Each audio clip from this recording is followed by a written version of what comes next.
Hey guys, welcome back to my channel. I'm Kimmi Madeline. This is a follow-up video for my LASIK eye surgery that I did on 12th of December 2013. You can find quite many videos on my channel on this subject. I started filming a couple of videos 5 days after surgery, and I've been following up ever since then, since I bumped into a couple of complications since then. In today's video, I wanted to just make a brief update on what's been going on and what the status is on my eyes.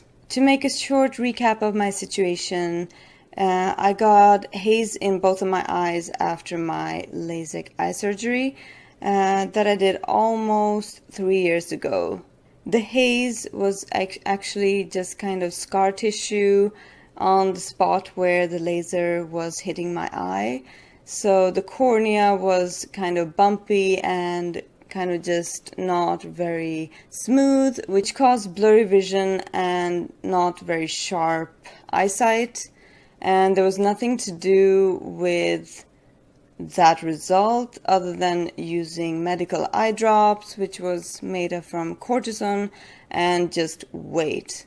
So I've been waiting for quite a long time now. So on 24th of March, I did a touch-up surgery on my left eye, which was supposed to remove the haze and just scrape off the surface of the bumpiness, that I got from the haze. That was removed on 24th of March, and the recovery was 2 weeks approximately. And after that, I don't know, I felt as though it really worked, for my left eye at least. It started shaping up and I saw much better than I did before when I had my haze. At the time when I got the touch-up surgery done, I had gotten so used to seeing everything with my haze, and it was such a blurry vision that I got used to not seeing any signs on the roads or bus signs or tram signs or a subway or anything like that. I just got used to that in my daily life. So when I noticed that my left eye was so much better, I felt really relieved, and I didn't want to believe that at first, so I didn't want to make a video telling that everything was fine. But now I can actually say that there's a little bit of spotting of haze in my left eye. It's like kind of like powdery dots or something like that. That's what my doctor was calling it. But I don't really see it through my eye. Like when I'm looking through my left eye or through my right eye, which was the best one before the surgery, is actually worse now.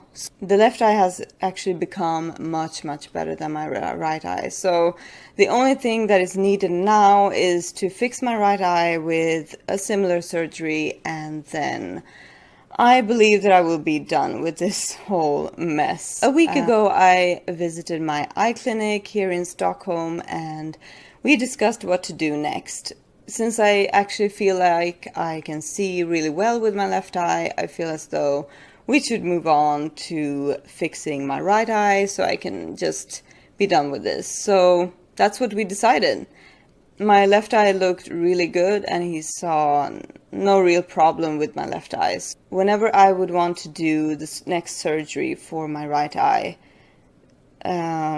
I will just need to call them and tell them that I'm ready. So I'm planning to do my touch-up surgery for my right eye in January 2017. So that's a while left, but I have a couple of things to do before that, so I feel as though I want to wait a while before I do that. It's not a really tough surgery to do, but the following 2 weeks are a little bit more tedious and a little bit more annoying, and there could be a lot of pain after the surgery, so I would want to wait until I'm really prepared to do that last surgery. I've had a lot of questions throughout these past few years about my surgery, and there have been so much support and so many questions, so many people wondering how my progress is going, and I really appreciate all the questions and all the support. There have been some people that have been demotivated to do a similar surgery after watching my videos, and I can't really tell anyone what to do or what not to do. I can only tell you my experience, and it's been ups and downs, and I mean, it's been helping to actually document the process and been able to talk to you guys about this.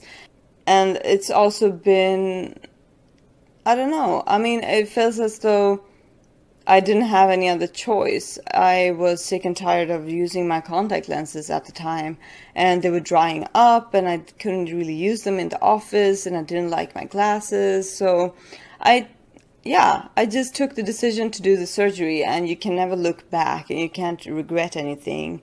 And there's really no point. I mean, this is a lesson to be learned. I mean, things like this happen sometimes, and for some people, it's like you do the surgery and it's a breeze and you just go home and everything is fine after 2 weeks and you see as sharp as anyone with contact lenses. So you can never really tell in advance what's gonna happen. The only thing I can say is that if you have really high prescription like I did, I had -7, and that is quite high prescription for glasses, and I believe that some doctors would not recommend you to do a surgery if you have -7. And some doctors would say that the cornea is thick enough and you can do the surgery and it's no problem. But I think you should have reasonable expectations going into surgery when you have high prescription. You might not get completely rid of your glasses or your contacts, or you might have complications like I did, or, you know, it can happen. Something can happen just because you have high prescription. In my opinion, I think that someone who has much less prescription would probably have less complications. But that's just a personal guess and personal opinion, and if I would do it again, I might have just been a little bit more aware of the fact that -7 might cause a little bit more complications than someone who has less prescription. So yeah, this has just made me much more, I have just read so much about eyesight, eye surgery, about optometry, just all kinds of topics that are related to the eyes, and I'm not even any optometry student or anything, any doctor or anything like that. It's just, it's been making me much more interested in finding out more about what causes these kind of issues and what's behind, and how can you solve it, how can you prevent it. And there have been so many studies made on this, like on Haze, for example. You can use a lot of extra doses of vitamin C to prevent it. You can take it before the surgery, and you take it meanwhile when you're recovering, and then you take it a couple of weeks afterwards. So there are a lot of things to think about. I mean, no patient normally do that kind of research, and I understand that no one is expected to do that kind of research. I would trust my doctor fully and completely for them to tell me these kind of things. It's a tricky situation. I mean, it's not expected for the patient to know these kind of things, but then again, you would want your doctor to tell you these kind of things before you're going into surgery. What can you do before? What can you do like afterwards when you're recovering? Would you want to take extra vitamin C? What kind of food should you eat to heal your body naturally and fully and completely, like from the inside? For example, like if I would go in and do a surgery and then I go home and I eat nothing at all, like I eat only like soup or something like that, that is not really very nutritious. I might not even eat that much throughout the day.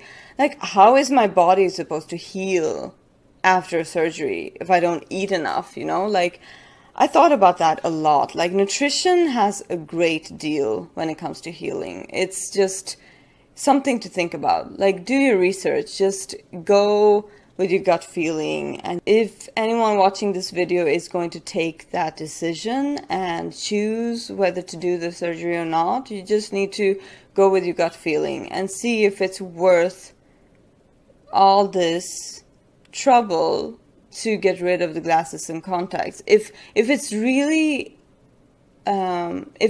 something that's in the way of your daily life, then I think definitely you should do it. Like it is such a freedom. Like, so that's just a brief update from me, and I will check back with you soon on this topic.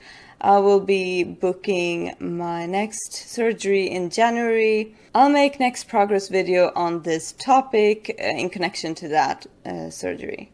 So yeah, that's all I had for now. Now, if you like this video, please give it a thumbs up and subscribe to my channel. Thank you for watching. Bye.